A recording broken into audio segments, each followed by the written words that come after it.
नियोजन नीति लागू करो। तो इनको लेकर के मुख्यमंत्री के पास जाएंगे, विधायक को लेके जाएंगे। हाँ विधायक जी को लेकर जाएंगे, काहे न जाएंगे।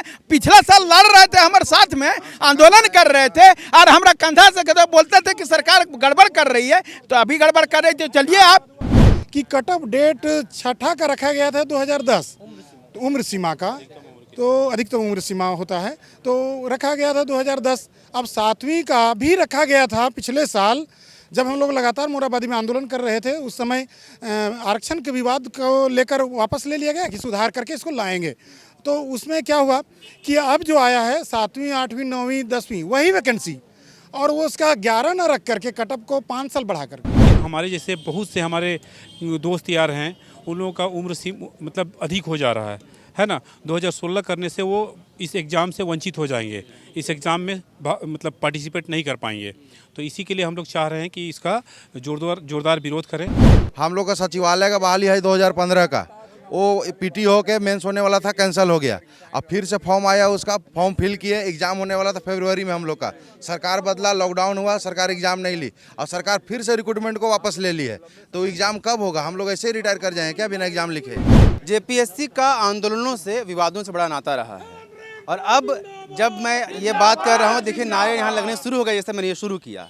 जेपीएससी अभ्यर्थी इस वक्त खड़े हैं बंधु तिर्की के आवास के पास, और वजह यही है कि जेपीएससी के विज्ञापन निकलने के बाद जो इनकी मांगे हैं, एक तो आरक्षण को लेकर, कट ऑफ जो एज का है उसे लेकर, और अपनी तमाम बातों को लेकर ये फिर से खड़े हुए हैं। 3-4 दिन पहले भी खड़े हुए थे और लगातार आंदोलन की चेतावनी दे रहे हैं। अगर सरकार इनकी बात नहीं मानती है, जो विज्ञापन आया है उसमें संशोधन नहीं किया जाता है, और कट ऑफ डेट को, कट ऑफ जो एज का कट ऑफ है उसे ठीक नहीं किया जाता है, तो ये आंदोलन करने वाले हैं। क्यों खड़े हुए यहाँ पे, इनसे पूछते हैं। क्या बात है, आप लोग फिर खड़े हो गए? और जेपीएससी अब जब नौकरी आने लगी है, सरकार तो कह रही कि भाई हम नौकरी देना शुरू कर चुके हैं, नियुक्ति वर्ष का जो वादा था वो हमने शुरू कर दिया 2021 में। 252 लोगों की वैकेंसी आई है। अब दिक्कत क्या हो रही है आप लोग? दिक्कत तो इसलिए है कि ये सिर्फ ठगने का काम हो रहा है सर। क्यों लगता है ठगने का काम हो रहा है? वैकेंसी निकली है ना। वैकेंसी निकली है। एक जेपीएससी जो छठी जेपीएससी काफ़ी विवादित थी, और उसमें 326 सीट था। अब ये 4 जो 7, 8, 9, 10 गिनती का है 4, लेकिन सीट है कम, और सिर्फ है 152 सीट। बताइए, उससे भी कम है। यानी कि एक सीट में जब जेपीएससी एक ही वर्ष का निकला गया था तो 326 सीटें थी। इस बार जेपीएससी ने 4 सालों के एक साथ वैकेंसी निकाली है, लेकिन सीटें सिर्फ 252 है। ये एक समस्या आपकी हो गई जिसका आप लोग विरोध कर रहे हैं। सीटें बढ़नी चाहिए। दूसरा सबसे बड़ी समस्या है कि कट ऑफ डेट छठा का रखा गया था 2010 उम्र सीमा का, तो अधिकतम उम्र सीमा होता है तो रखा गया था 2010। अब 7वीं का भी रखा गया था पिछले साल, जब हम लोग लगातार मोराबादी में आंदोलन कर रहे थे। उस समय आरक्षण के विवाद को लेकर वापस ले लिया गया कि सुधार करके इसको लाएंगे।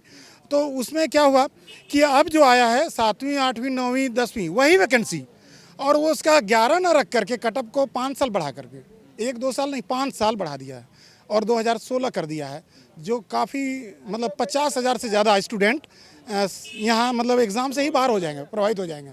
तो ये कहाँ का न्याय है? ये छात्रों के हित में नहीं है, और ये बहुत बड़ा ठगने का काम हो रहा है। आप लोग जो यहाँ पे खड़े हैं, आप लोग की उम्र क्या, मगर जो कट ऑफ डेट रखा गया उससे ऊपर हो जा रहा है, क्या हो रहा है? दिक्कत क्या हो रही है आप लोग? देखिए सर, पर्टिकुलरली अगर मेरा कहा जाए तो मैं तो ऊपर नहीं हो रहा हूँ, लेकिन हमारे जैसे बहुत से हमारे दोस्त यार हैं, उन लोगों का उम्र मतलब अधिक हो जा रहा है ना। 2016 करने से वो इस एग्ज़ाम से वंचित हो जाएंगे, इस एग्ज़ाम में मतलब पार्टिसिपेट नहीं कर पाएंगे।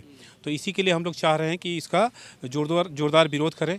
चूँकि देखिए छठी जेपीएससी जब आई थी तो उस समय अधिकतम उम्र की गणना जो है 2010 किया गया था, 1 अगस्त 2010, और 7वीं का जब विज्ञापन आया था फरवरी 2020 में, तो उस समय 1 अगस्त 2011 किया गया था। और वही जैसा कि सभी भाई ने बताया कि आरक्षण का मामला को लेकर के इस एडवर्टीजमेंट को, इस विज्ञापन को वापस लिया गया था, लेकिन उस पर सुधार न करके फिर एज को बढ़ा करके मतलब 2011 न करके 2016 कर दिया गया। तो ये कहीं ना कहीं हाँ हमारे जैसे छात्र, हमारे जैसे लोगों के साथ छलने का प्रयास किया गया है, जिसका हम लोग पुरजोर विरोध करते हैं। अच्छा, ये 2-3 चीज़ें जो सामने आ रही हैं। एक तो इन्होंने कहा कि भाई जो सीटें थी वो कम थी, क्यों सर इस वक्त कम है क्योंकि जब एक बार की वैकेंसी निकलती है 1 साल की तो 326 सीटें होती हैं। 4 साल की वैकेंसी निकलती है लेकिन सीटें 252 ही रहती हैं, वो सीट कम हो गया। दूसरा इनका कहना है कि आरक्षण को लेकर वो दिक्कत है। और कट ऑफ जो एज है जो 2011 रखा गया है और जो 2016 किया गया है, उस पे इन लोगों की आपत्ति है। आपका वीडियो बहुत वायरल होता रहता है, आप बहुत गरज कर बोलते रहते हैं, क्या दिक्कत हो रही है? दिक्कत शुरू से दिक्कत है। आप किसी को बिना परीक्षा दिए हुए बाहर नहीं कर सकते हैं, जो उसका फंडामेंटल राइट है। आपको बता रहे हैं अचानक एक जंप कर दीजिएगा 11 साल, तो आपका विज्ञापन, एक ही विज्ञापन 2 बार निकालिएगा, और एक में अंडर एज, एक में ओवर एज। का जो वीडियो हम ही लोग का फॉलोअप में चलाया गया था, उसमें आप ये कह रहे थे कि 2011 का जब इसके पहले आप फॉर्म भरे थे तो आप अंडर एज थे, और अब आप ओवर एज हो गए हैं। कैसे हुआ बताइए थोड़ा सा डिटेल में कि क्या हुआ, कितनी आपका उम्र है, और कैसे आपका व्यक्तिगत रूप से क्या मामला फंस रहा है? आपको मैं बता रहा हूं कि 2010 जो वह कटअप रखा गया था 6ठी जेपीएससी में, तब मैं 34 साल का था। आपको जो है 34 साल का हुए। अगर यदि हम फिर वह 2011 रखता तो हम 35 साल में चले आते, और ये जो है 2000 रख दे रहे हैं 16। अगर यदि आप 2016 का टप रखिएगा तो अब हम कितना हो जाएंगे, 40 साल का हो जाएंगे, तो हम ओवरेज हो गए कि नहीं? हमको 2011 आपका जब यही विज्ञापन आपका फरवरी 2020 में निकला था, तब हम 35 साल के थे। क्या अब आप फॉर्म नहीं भर सकते? हम नहीं, फॉर्म नहीं भर सकते हैं। हम बिना परीक्षा देले रिटायर कर गए, क्योंकि अब आप फॉर्म नहीं भर सकते हैं। नहीं, इससे आपकी आपत्ति? आप ही बताइए कि अगर एक तो 21 साल में मात्र 6 जेपीएससी लिए, और 6 जेपीएससी में जो है आप अलग अलग नियम बनाइएगा। अगर यदि यूपीएससी नियम बनाती है तो उसके पहले हमको 5 साल पहले इन्फॉर्म करती है कि मैं रेगुलेशन चेंज करने जा रहा हूं, आप इस प्रकार से कर लो, आपका उम्र ऐसे रहेगा, इसका ऐसे रहेगा।